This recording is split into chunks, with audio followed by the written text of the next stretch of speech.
Welcome back. Like, ta-da! Good morning to you. Captain Planet. Hello. Jita. No. What's the female superhero? Oh. Superwoman. No, not Superwoman. Wonder Woman. Wonder Woman, yeah. Everybody is picking their superhero. So you two, you are who? Captain Planet. Make Coco Nancy. Who say me? Coco Nancy. Yeah. So Ghana folklore. what's Coco Nancy's superpower? Tricks. Down his sleeves. Africans were full of tricks. So because we're full of tricks, our leaders who are full of tricks. Everything is Coco Nancy's skills. That's very fitting, actually. Well, it's a Wednesday, Yes, it midweek is. already. Yes, I know, Yeah. right? Hump day.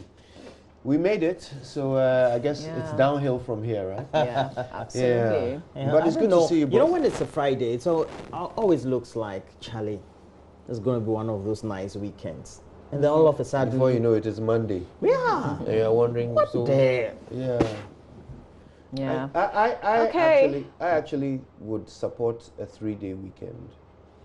Tuesday will still be a That's Monday. the first time for you advocating for something good. Tuesday would still be a Monday. No, a 3-day You know what I weekend. said. Friday would be part of the weekend. So Monday to Thursday, we would all work an extra, say, 1 hour every day. And then Friday no work. Yeah. You would 1 hour, 2 still, hours it would every day. still be 2 a hours difficult every day. Monday. It would still You be know, a difficult Monday. How about you would appointing 3 him days. Minister for Employment 3 days Relations? to rest. You know, the reason why the weekend seems so short is that we all finish late on a Friday anyway. So you wake up on Saturday, you can't wake up early, you know. So by the time you get out of bed, get out of your house, half of Saturday is gone. Yeah. Okay, so you go and try and do a couple of things with the Saturday afternoon, and then Sunday you Sunday's spend like half going of, to work again because you have to wake up early. You don't want to miss church. Exactly. So you spend half of the day in church, and then the other half preparing for Monday. So it's got so in reality, So you have half, all you half get a day. is half a day. Listen, let's go and live in France. I hear they have more flexible schedules. Yeah. They party a lot more. They have a lot more time to rest. Well, okay, so let's face it. It's a Wednesday. Hardcore. Well, if you missed the AM news, well, you made it in good time. We're coming to review the newspapers. So I will do the Times and the Finder. I see Kojo with this Daily Statesman and the Daily Graphic. Well, and With the Informer. the Observer, the Daily Dispatch. You have a lot more than that. Oh, So but let's the start off with the Ghanaian You didn't Times. mention the Oh, Informer. Roland. Let's do the Ghanaian Times front page. U.S. ambassador confers with members of Council of State. Magdan rejects judgment debt claims. Clamp down on corruption. Amidu threatens to sue institutions for non-compliance.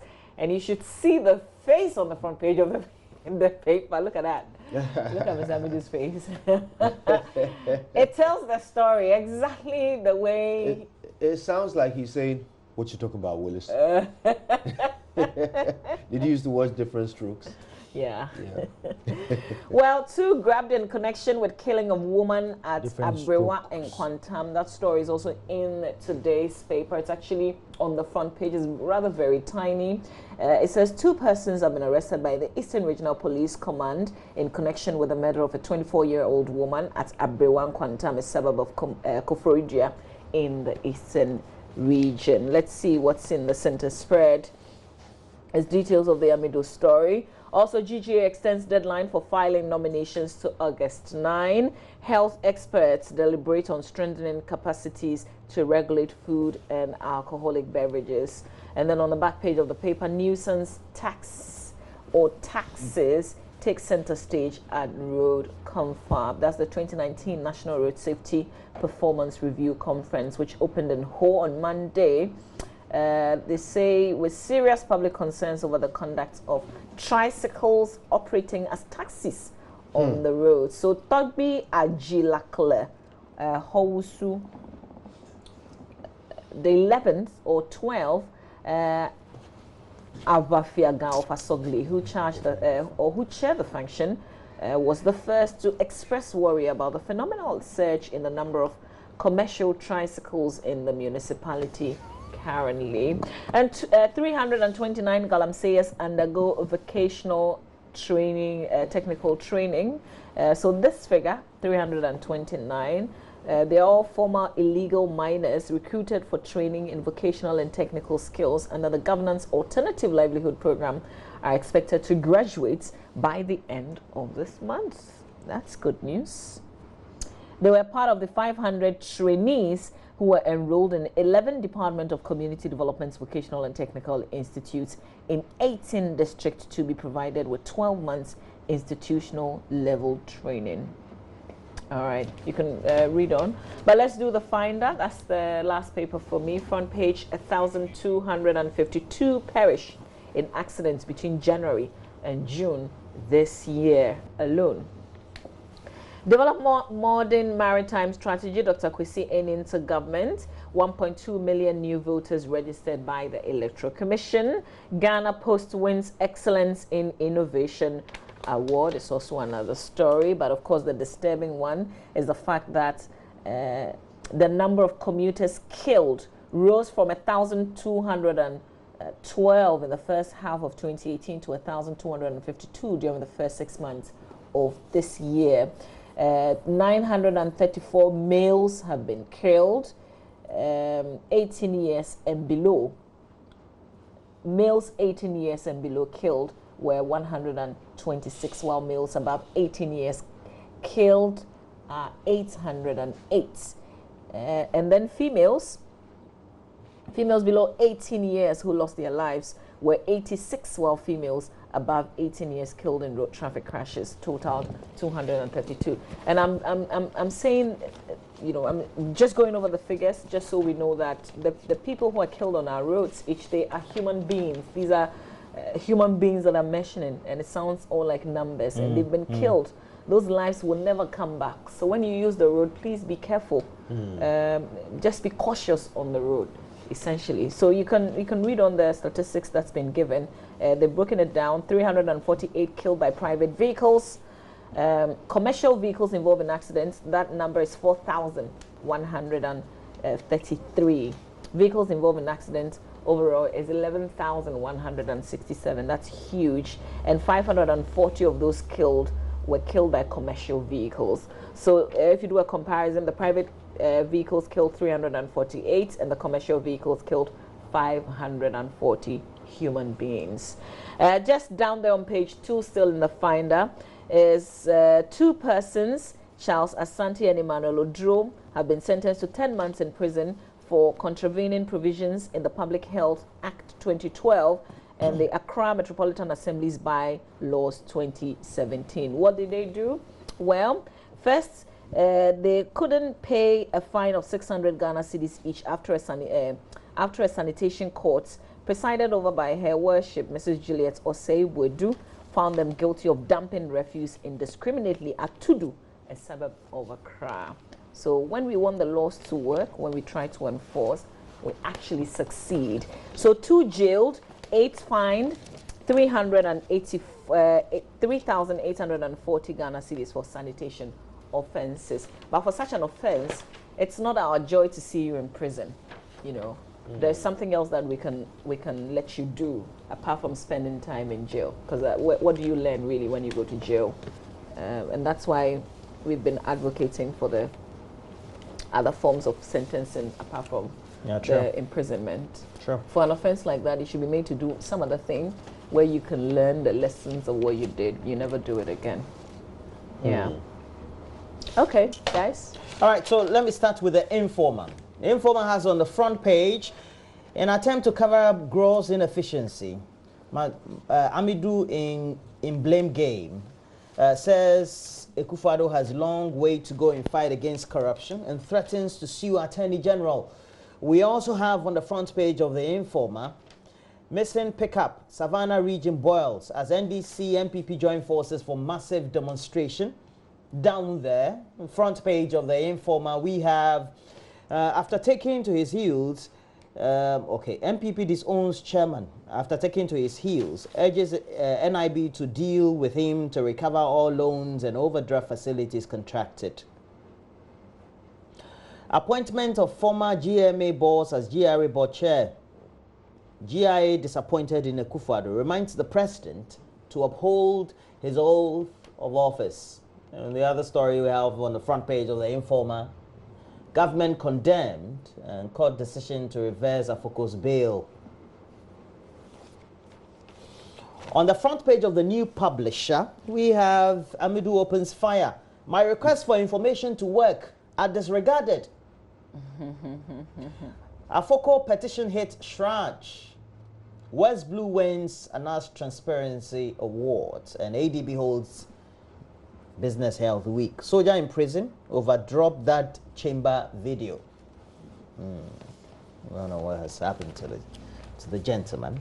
On the front page of the Daily Guide, we have NDC on rampage over vigilante killing. Has inserted pictures and captioned the irate youth burning lorry tires at the NDC regional office at Amakum. Insert is the late Wasihu Idrisu. Down there we have further stories. Says Otumfuo set to plant 2.5 million trees. Nana KJC gets doctorate. And 83 Maslock buses for GPRTU. Last story. Chief slaughtered ram, not human being. According to the police. You know, there was a video that gone viral. Some slaughtering ongoing. Blood oozing. And then, you know, social media. Somebody decided to interpret that to mean a human being was being slaughtered. The first thing I thought was, Charlie, this chief is going to jail. No community service. So we have the Daily Dispatch newspaper has on the front page how the idea of the $200 million second chamber can start in 2021. They are giving us a clue. And then we also have journalists recount harrowing human flesh eating and manhood burning under Rawlings PNDC regime. Oh, Benefson. I've heard him recount this story countless times. Taking to the cells of the BNI. Who was eating human flesh there? Who? I have to read the story, yeah. There was somebody who, I think one of the gentlemen, I think... Why don't you just read the story? Because you don't even remember. Involved in the murder of the judges. Was eating human flesh. Yeah. And Benefson saw it. Read the story. Why? Yeah. Roland doesn't remember what he thought he had. Okay. Mauli Goka. Yeah, it was my senior crack academy. Yeah. Kwesi Appiah agreed that he will quit if he did not win 2019 AFCON. Mauli Goka is the writer, isn't he? No. Or the person who ate the human flesh. No, Mauli Goka. According to Benefson. He was one of the protagonists in all that scheme of things. We had also Chiremejang. Okay. I just thought it was important for you to clarify because I was asking who ate the flesh and then you said Mauli Goka, your senior. So I just wanted you to make it clear that you are not accusing him of eating human flesh. No. All right. Vice President Bawumia on why he finally accepted to be Nana's running mate. The story is on page 2 of the paper. Those will be the stories we'll tend to look at. Yeah. Okay. Yeah. Okay. All right. Well, I have 3 papers. I have the Gold Street Business, the Daily Graphic, and the Daily Statesman. I'll do them in that order. Gold Street Business first. Banner headline this morning: Government containing the need for cedi debt. This is a story about how government has not borrowed as much from the local market as they traditionally do. And of course, if this checks out, that would be a positive. Well, it ought to be a positive for local businesses because banks always prefer to lend to government. So if government is not taking as much from them as they expect, then they would have to lend to others. And that is where, you know, hopefully local businesses might get the opportunity to take advantage and lay hands on some funds to expand, to grow, and improve the quality of their production and so forth. So let's hope that all pans out. Roadmap for Africa Free Trade Area being drawn to build capacity of indigenous SMEs. And lack of data and small size are the reasons for low interest in oil blocks. I don't know if you're aware that many of those who bid for the 6 oil blocks that were put up for prospecting, 16 companies, international and local, came forward, but many of them have withdrawn. In fact, only 3 remain, apparently. And they are all interested in one particular block. So the Deputy Minister, Dr. Amin, is suggesting that... Dr. Amin... Adam. Yes. Dr. Amin Adam? Yes, yes. That's the only Deputy Energy Minister we have with the name Dr. Amin. Adam. You are not adding the He is the only Deputy Energy Minister we have Dr. Amin. with the name Dr. Amin. So when I say Dr. Amin, you know who I mean, don't you? No. Roland, stop. His name is Dr. Amin Adam, yes. All right. So he is trying to explain the lack of interest. He suggests that it's because there isn't enough data about the blocks and that they're too small. I think that's interesting because these 12 companies expressed an interest, and they expressed an interest when the information about these blocks were put out there. So the size of the blocks were put out there, and they expressed an interest. The data, however much of it we have, was put out there, and they expressed an interest. So it's interesting to find that these 2 things then became the reason why they withdrew the interest that they expressed. Exactly. They should have known about these things anyway. All right, that's the Gold Street business. Daily Graphic real quick. Public officials make work tough. Martin Amidu threatens action against the AG. I have a comment about that. I'll say it when I'm done. Talking to him? No. Okay. Maslock presents buses to GPRTU under hire purchase agreement. Aker Energy secures $100 million for deep water tunnel. Energy? Yes. For deep water tunnel oil project. Stop what you're doing. And on the back page of the Daily Graphic, we have a sports story. Nigeria and Tunisia in Battle of Eagles today. That's it for the Daily Graphic. I'll come back to Amidu in a moment. Daily Statesman has these. Bahamas Maslock mess is cleared. State pays 53.5% subsidy on bloated contract for 83 GPRTU buses. And there's a picture here of the Chief of Staff who, according to the newspaper, says the cost of each bus has been slashed from 705,550 Ghana cedis to 328,000 Ghana cedis. Really? That still seems a bit expensive for a bus. NPA gas cylinder pilot to launch in Ashanti and eastern regions. And the president is in my corner. Amidu on fighting corruption. So yeah, I have just one quick comment on Martin Amidu, who is in so many of the papers this morning. He's basically saying public officials are not cooperating with him, so he's not able to get the information he needs. But the president is on his side. I don't know how the 2 statements sit alongside each other. Mr. Amidu, you can tell that he is keen to do his job. You can tell that the frustrations are getting to him. But I'm not sure why he feels a need to suggest that the president is somehow helping him. Because if the president was helping him, these officials would be providing him with the information he needs, unless these officials do not obey the president.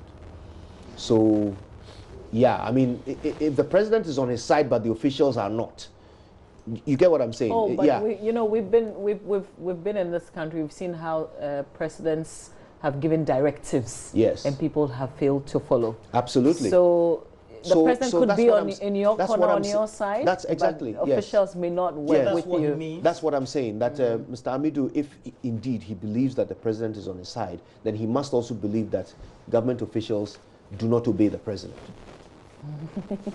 Yeah, I just wanted to make that point. So, I mean, the president, I'm sure, would not want anybody to think that his official, the people he has appointed and, superintends over, can disobey him. So I'm hoping... I think it's just the fact that institutions don't speak amongst themselves.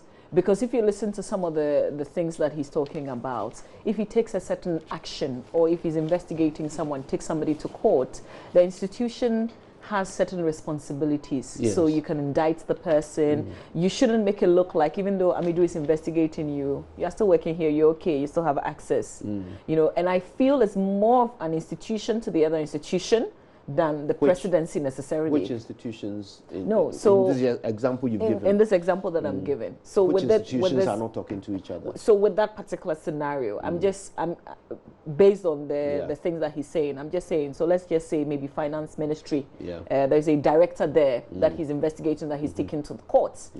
But the ministry is still allowing him to come to work on a normal day and still do his work. That way, nobody feels that. So that's because which institution has not spoken to the in this case, I would think the Ministry of Finance is not speaking with the special prosecutor as an institution. You get what I mean? As an even though the special prosecutor is requesting information from them and they are not giving that information to him. Okay, so we're saying different things. So I'm talking about an angle which also frustrates him, which is it the budget? When he is I'm not talking about the budget. Take your time. I'm only using Ministry of Finance. I could use another. I could use maybe Fair Wages and Salaries Commission. I could use anything. Any of the I'm saying that one of his frustrations is the fact that when he's investigating someone, the institution where the person works, they don't take any administrative action towards the person. So it's as though the person is okay, nothing is happening. It's only Mr. Amidu who is taking you on. So what that's you're just one of the angles of the many things that he's complaining about. I get that now. So what you're suggesting is that when Martin Amidu takes people, government officials on, he does not communicate with the institutions where they work. No. So I'm saying that the institutions must help him. Because you would know your director is under investigations. You know your director is in court for something. Right. You trigger your own administrative procedures so that you can indict the person and say, because Martin Amidu should not tell you that indict this person. Because he doesn't have... Interdict.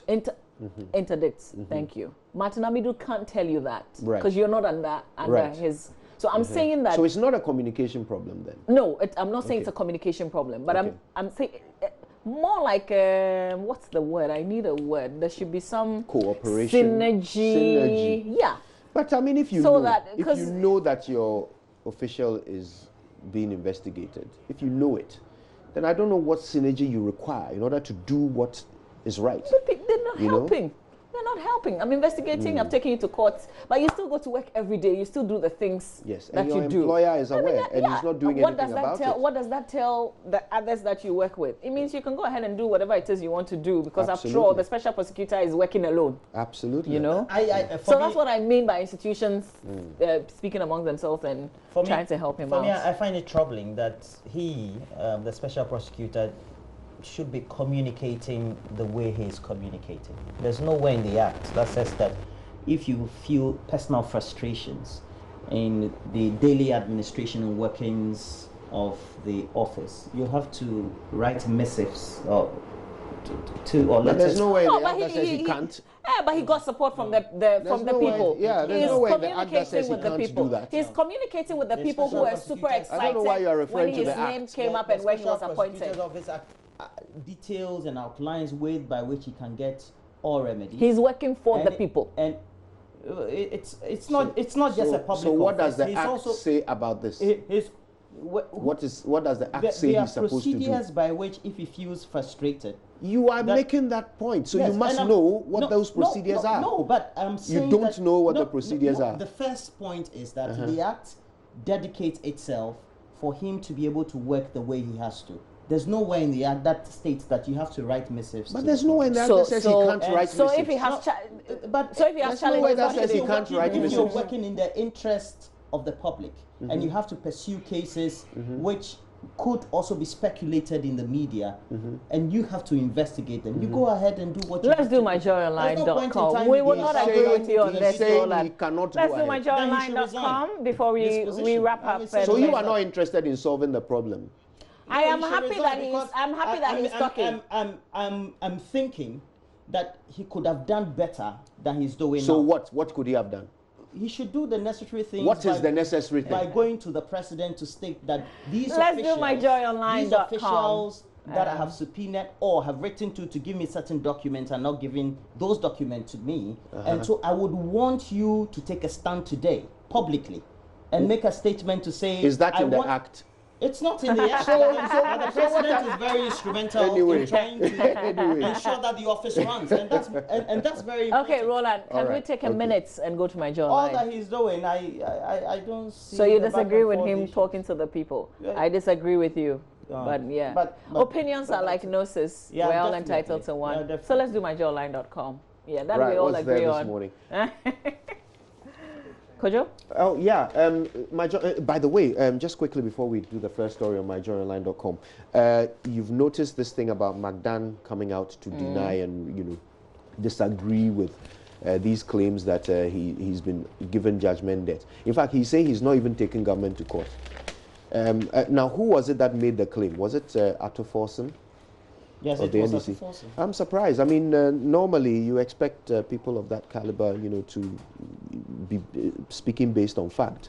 If indeed there is not even a court case between McDan and the government, and I'm wondering where he plucked the name from, because that is quite an indictment to claim that somebody has been paid judgment debts wrongfully. Yeah, so I wonder where he planned. So the finance minister will have to then give us a list of those who benefited from absolutely. That. Yes, so that but, we all be on the yes, same but page. still, I mean, I think it's really a precarious ground for him to be naming to mention people. Somebody who actually didn't benefit from that. All right, let's go to myjoyonline.com. Let's see what's there real quick.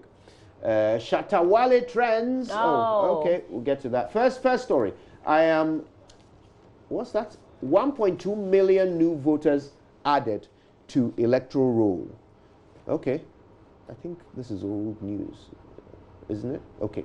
Amidu has legitimate concerns. Anti-corruption campaigner. Right. Okay. Let's see what else we have. Third story. Ayokoboche sues Larry Dogbe and the Herald for defamation. This is regarding the Oslo matter. China to provide scanners for 5 airports in Ghana. Oh, really? Shatawale trends #1 in Ghana, 8 worldwide after Beyonce feature news. Well, that's nice. The Lion King. Don't impose Muntaka on us, agitated Aswase youth. Okay. Soldier gets 90 days detention for Drop That Chamber video, the viral video. And, well, yes, the military have some very strict regulations about these things. 90 days, 3 months, wow. Photos, Dagheward Mills works miracles in Namibia. And also, Justice Sai explains why Attorney General is to blame for Afoko's legal pickle. Interesting.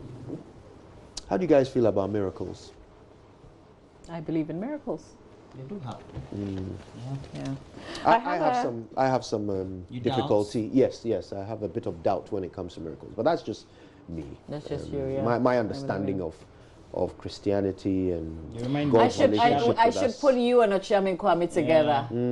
That he kind of blew me off. I never expected the things that came out of him when I did. It would be good to have the two of you together. He believes in another section of the Bible. He believes in some of the stories in the yeah, Bible, not all the Bible. He doesn't believe that the death of Christ came to save us. There are things that he doesn't believe in. That's interesting. All right, I believe that. I believe that God sent Jesus to save us. But that's the reason why I don't believe in miracles. Because, all right. Anyway. Gomez, please let me do this dedication. It's a very special day today because Reverend John Abubeido. Can you guys guess who he is? Yeah. That's Benis's dad. My ex-father-in-law. My ex-father-in-law. He's 60 today. So Reverend John Abubeido, head pastor of ICGC Trinity Temple, Kumasi. Happy birthday to you. Well, it's actually from Millicent and the girls to you and from all of us. He adopted me. Happy birthday to you, sir. Enjoy your birthday today. Yeah. Right then. Oh.